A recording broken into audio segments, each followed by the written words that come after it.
Hi, magandang gabi sa inyo lahat. So, it's my birthday. So, maraming salamat at sa mga bumati sa akin sa social media sa aking birthday. So, thank you sa mga bumati sa akin. Kung na-mention yung pangalan nyo kasi marami kayo. So, salamat sa simula dun sa working account ko. Yun mga kasama ko sa pagtuturo. Yan nga po. Pati din sa mga kasama ko sa trabaho. Nag-graduate assistant pa ako. Salamat. Tsaka sa mga kahit hindi ko kakilala. Basta yung bumati na sila touch naman po yung pagbati nyo dahil hindi naman talaga tayo magkakilala personally. So yun yun, mga pinsan ko, so yun yun, sa GC ng family bang maraming salamat, ang dami yung bumati. So yun yun, tapos bumisita kanila dito si Tita Imelda, kasama ng mga pinsan ko, si B-Boy, si Christina, si Jeremy, tsaka si Atina. So, yun yun. So, maraming salamat. Ayun, pagpasensya yung handa ko, yun ang nakayanan ko, no? Kasi wala naman akong work.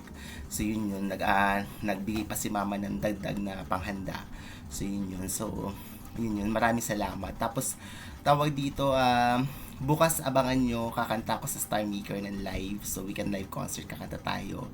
Tapos tawag dito, Labor Day pero kakanta tayo niyan. Abangan nyo ako manood kayo ha. Tapos tawag dito, I hope may boses ako para makakanta ako bukas. Tapos sa TikTok, maraming salamat sa mga nag-reviews ng video ko. Hindi nga kayo nagko-comment ng happy birthday. Bakit hindi nagko-comment? So, ayun. So, salamat. Kahit nag-review lang kayo, maraming salamat. Malaking bagay na sa akin yun. So, yun yun. Tapos tawag dito, salamat kay Malaya ha, araw ng birthday ko, bumili ka ng story ko. So maraming salamat. Sana nagustuhan mo yung kwento ng story na binigay ko sa iyo. So yun yun. Tapos tawag dito, may plano akong sulatin. Siguro baka mamaya. May mood ako magsulat. Mamaya magsusulat pa ako isang story about gay story naman siya. So yun yun. Tapos tawag dito,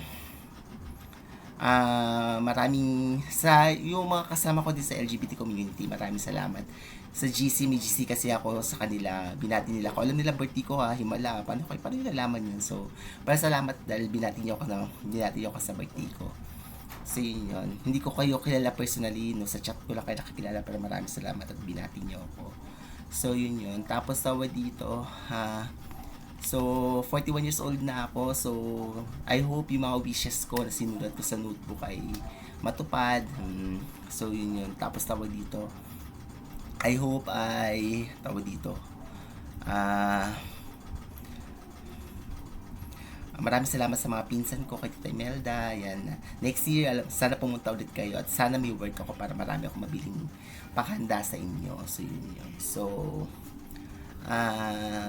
kasi baka papatakatan ng Friday ang birthday ko, tapos Sabado Labor Day. So yun yun. So punta sana makapunta sila bukas dito ng gabi ulit. Tapos uwi sila ng Sunday. So yun yun. Salamat sa mga pinsan ko, Rafi, Kuya Elwin, Ate Antoinette, pinsan ko si Gary, Tita Flor, si Tita Imelda bumati na, pinsan ko si Ate Vani sa Sorsogon, sa Ernacio family, Ernacio clan, maraming salamat. Tapos tawag dito, marami akong gustong mangyari sa buhay ko ngayong 41. I hope yung goal ko, yung kung ano man gusto ko mangyari, ay sana mangyari ngayong 2026. Ngayong 41 years old na ako. Hindi biro kasi yung nangyari sa akin sa buhay ko noon. Like, halimbawa, elementary pa lang ako, namatayan ako ng classmate, na yung valedictorian namin si Jennifer namatay na. Sa high school ang dami, si Sunny James na lately lang siya na maalam sa amin, tapos si Ian na kaibigan namin ni Jesus, schoolmate namin sa Ramos, si AC na kaibigan ko sa Payatas. Ayun, nakakalungkot. So wala na rin. Sa college naman si Eileen, so wala na yung classmate ko nung araw na naging close friend ko din siya. Tapos tawag dito, yung pinsan ko, especially si Genevieve, yan, nakaka-touch na namatayan ako ng pinsan. Yung mga uncle ko po na si Uncle Victor, Alca Elfren. So yun na, pero yung yung at least sila tumanda naman sila. Pero yung mga kakasi kong mas bata pa sila, namatay na sila agad. So napapasalamat ako sa taas na umabot pa ako ng ganitong edad. So yun yun. So maraming salamat. Sana tumagal pa ang buhay ko. Sana umabot ako para ng 85, 90, 95 o kung sa satin umabot tayo ng 100. So I love you all. Maraming salamat sa inyo. Thank you, mahal na mahal ko kayo. Mama.